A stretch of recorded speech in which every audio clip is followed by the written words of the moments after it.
fight could really be a major fight that a lot of people are looking to see. When did you know that? When the people start talking.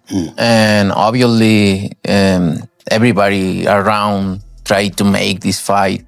I say, look, needs to be big. This fight doesn't happen if you're never born, right? You made this fight happen. Why this fight? Not me. It is who behind me. I like Crawford. I get right to it. Why? Because he's like the first time you went from regular TV, which you've been doing a long time, to 3D. He's different. Really, that's the simplest way I can say it.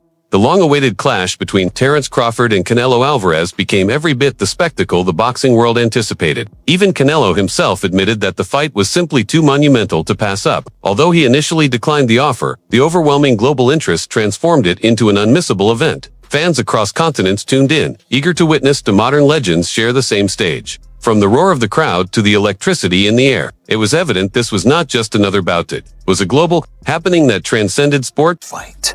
You know, I take this fight because you can see how big is this fight, no? The beginning when they say, hey, you thinking about fight Crawford, I say, never thinking about that. But you can realize how big is this fight, no? Mexican, always Mexican versus USA is big. And two of the best pound per pound. And I think this fight is huge and means a lot for me. When did you realize, when did the moment hit you that this fight can really, really be big? This fight can really be a major fight that a lot of people are looking to see. When did you know that? When the people start talking. And obviously, everybody around tried to make this fight.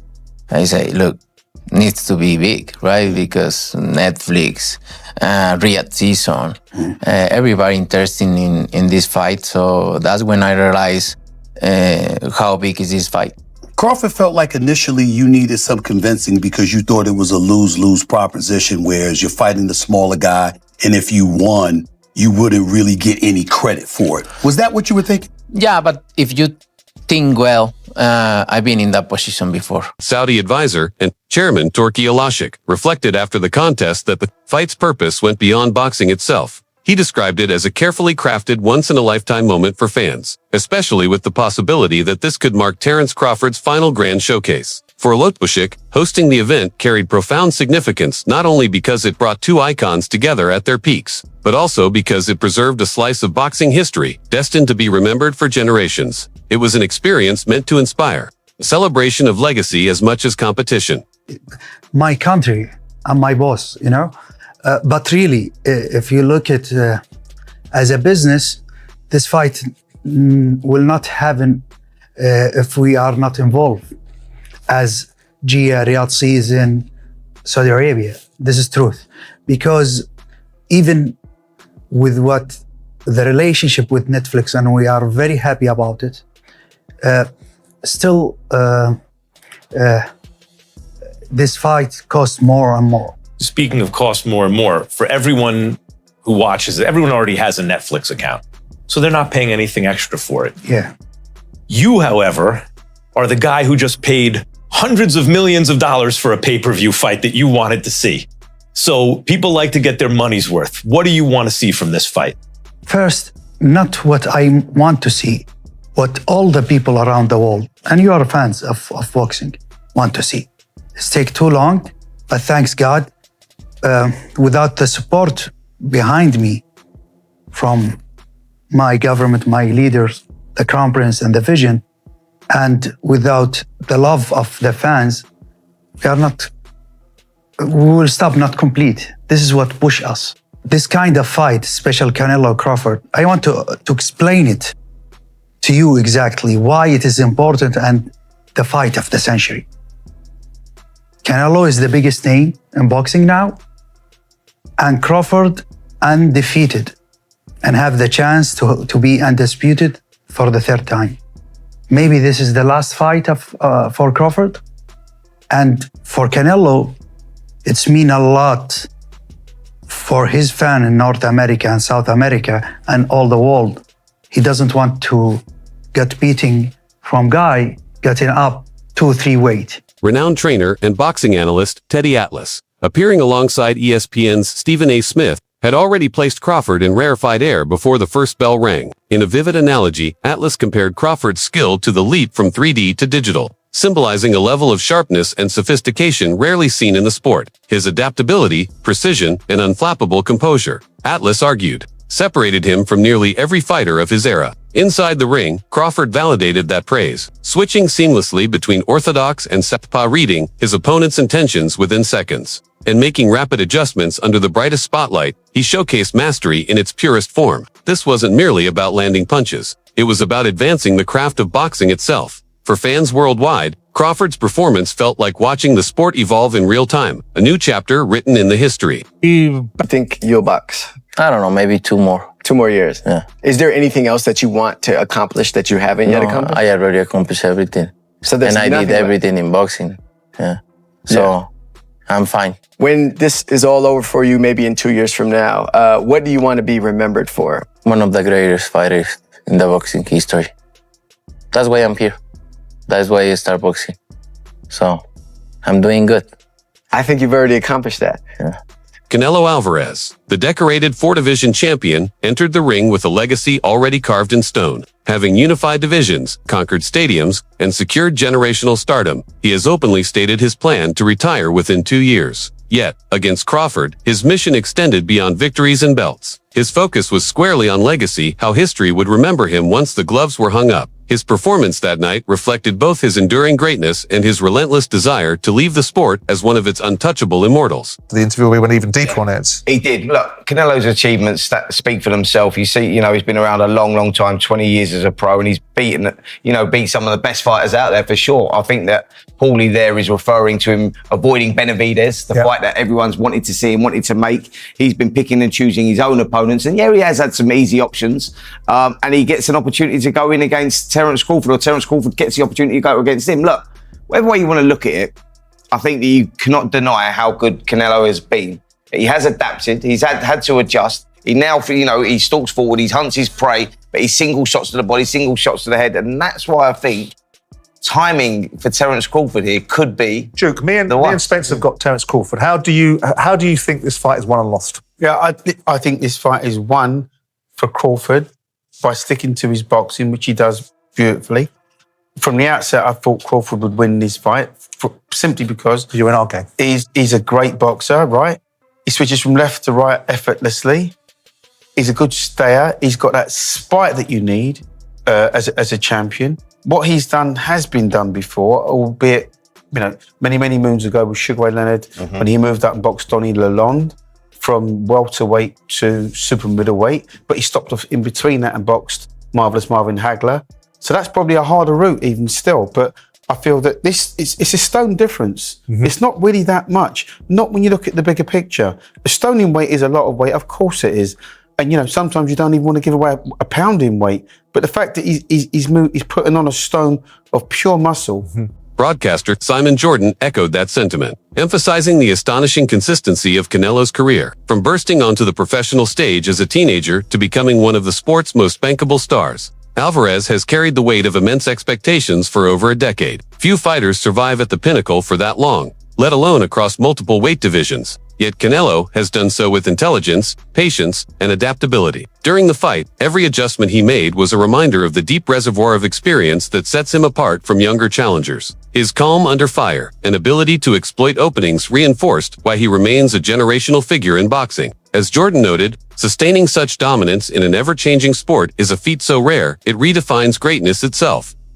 All I care about as the promoter of this event is that it's a good fight. Over 65,000 people are coming in for this fight live. Who knows how many are going to tune in around the world on Netflix. But what I want is when it's over, everybody turns off the TV or walks out of the arena and goes, I'm so glad I came to this fight. That's a war. I mean, I could sit here for an hour and break down the fight, both ways for both guys. But what I truly believe is because Crawford's moving up in weight, and this legacy thing is so important to him. He's going to come at Canelo, and you know how Canelo is a counter puncher and hits hard, and I think it's going to be a war. UFC President Dana White, both a promoter and an ardent fight fan, captured the magnitude of the night in simple terms. It wasn't just a fight, it was war. With 65,000 tickets sold, the atmosphere inside the arena was electrifying. Every exchange met with thunderous roars. White labeled it the biggest boxing event of modern times, and the action inside the ropes lived up to the billing. What unfolded transcended a typical title bout. It became a cultural moment that stamped itself permanently into sporting history. We have, they show their feet. They don't really show much, and that's good, right? Whatever happens in sparring stays in sparring. You don't want too much revealed. But I think, you can pull something from the footage. Like, post-sparring session, you could just see how friendly Canelo Alvarez and Boots Ennis are. Thank you.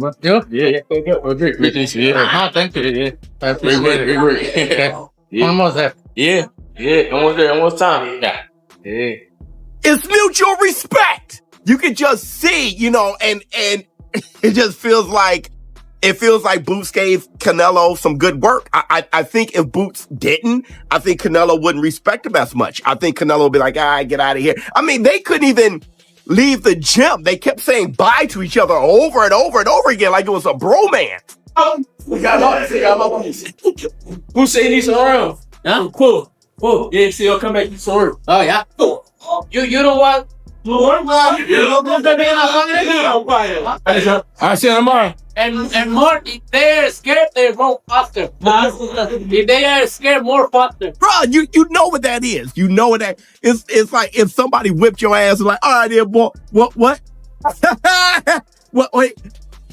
Boxing analyst Showbiz. The adult added an intriguing layer by revisiting the sparring footage of Canelo Alvarez against rising welterweight sensation Jaron Boots Ennis. Though the clips were brief, they have since gained new historical weight in light of Canelo's performance. What once looked like simple sparring now appears to have been an essential sharpening ground, Canelo testing himself against one of boxing's most explosive young stars. The intensity and precision glimpsed in those sessions reflected the refinement he brought into the main event. After the fight, fans re-examined those sparring exchanges as part of the larger story, a rare behind-the-scenes glimpse at the preparation of a legend heading into one of the sport's defining nights. Tell you what I think is best for each fighter, and I think, if I was able to give my advice to Terence, it would be, I think that he should box on the outside, or I think he should be all the way inside.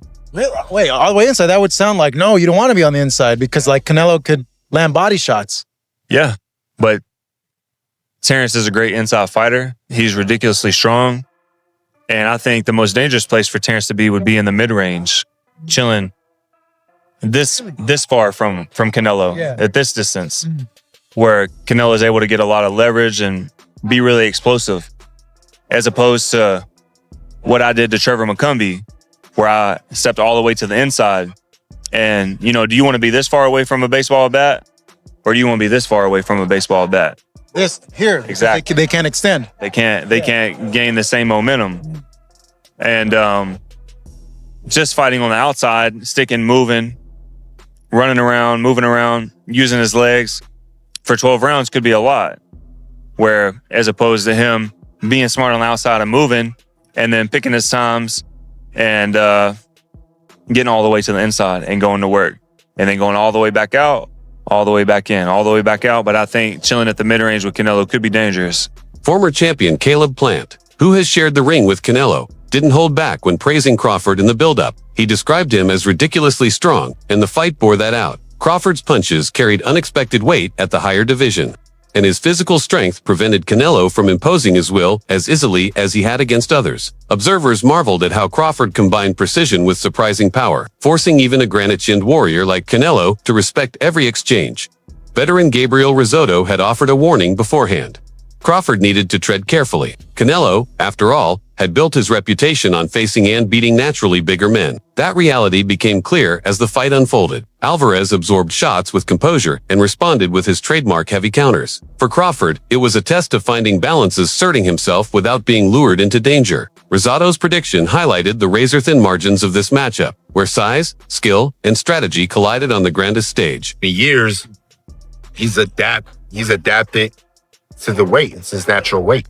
You know what I'm saying? So, Crawford got to be real careful in the middle rounds.